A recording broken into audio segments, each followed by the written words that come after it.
I'm in the airport and I'm too busy looking at all the chocolates. We're going to London. It's London time. Dork.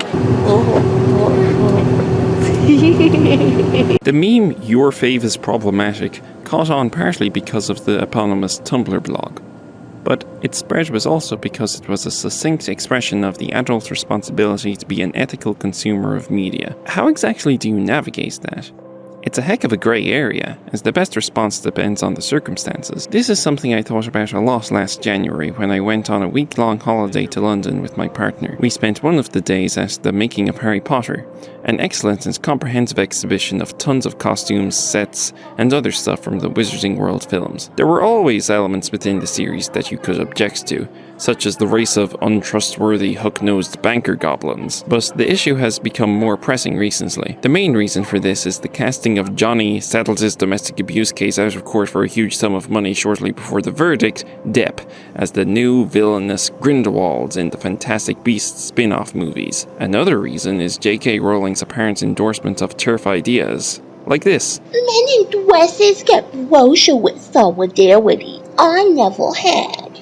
That's misogyny. Yikes! There have been enough instances of Rowling following open transphobes to conclude that she agrees with their viewpoints. Personally, I found this to be unfortunate, but essentially bearable. I loved Harry Potter as a child, but had since moved on. Though I had been friends with many Potterheads during my teenage and adult years, I've always felt on the outside of that fandom, even when I tried to engage in earnest.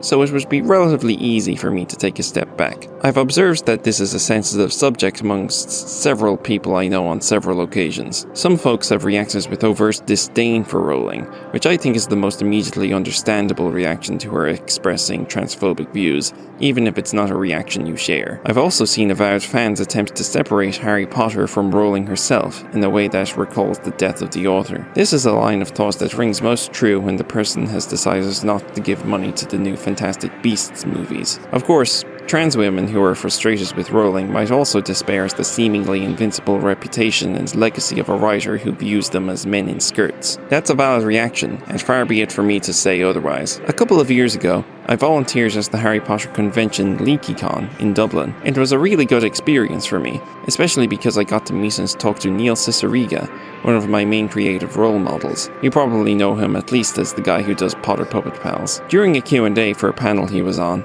I asked if they had any thoughts on fans who hold Harry Potter so close to their hearts that they can't or won't engage with it critically. Neil says that he didn't think there's anything wrong with having that kind of relationship with the thing.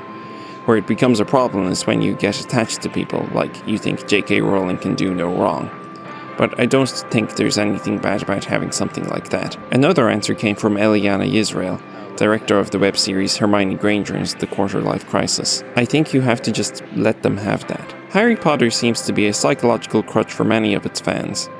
That the story is central to the pop cultural consciousness is obvious, but its fandom engages with it in a noticeably different way than, say, the Star Wars fandom, which seems to have gone horribly awry. The fans will make impassioned and valuable cases that the series has a keen sense of justice which informs their engagements with politics and the world as they grew up. I find this to be illuminating.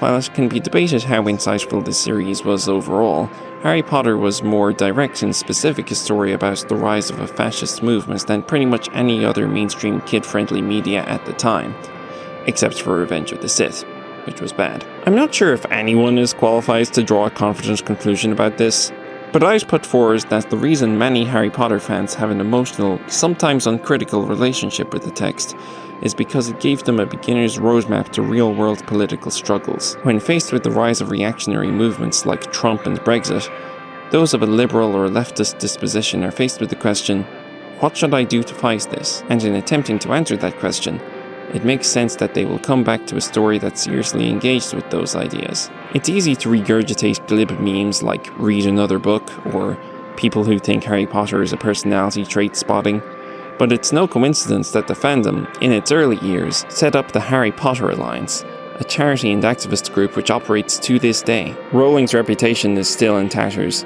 The crimes of Grindelwalds don't end with Depp. The script, which came from Rowling's pen, has dreadful politics. Remember the bit in Half-Blood Prince where Ron is practically roofied with a love potion and it's played for laughs? There's loads more of that this time. Voldemort's snake was secretly a Vietnamese woman all along. The climax of the film, bizarrely, seems to argue that violence shouldn't be used against fascists, an idea that hardly gels with Deathly Hallows and the Battle of Hogwarts. The good news is that the original Harry Potter books are much more salvageable if you want to salvage them. The fandom at large has done an admirable job of separating the art from the artist.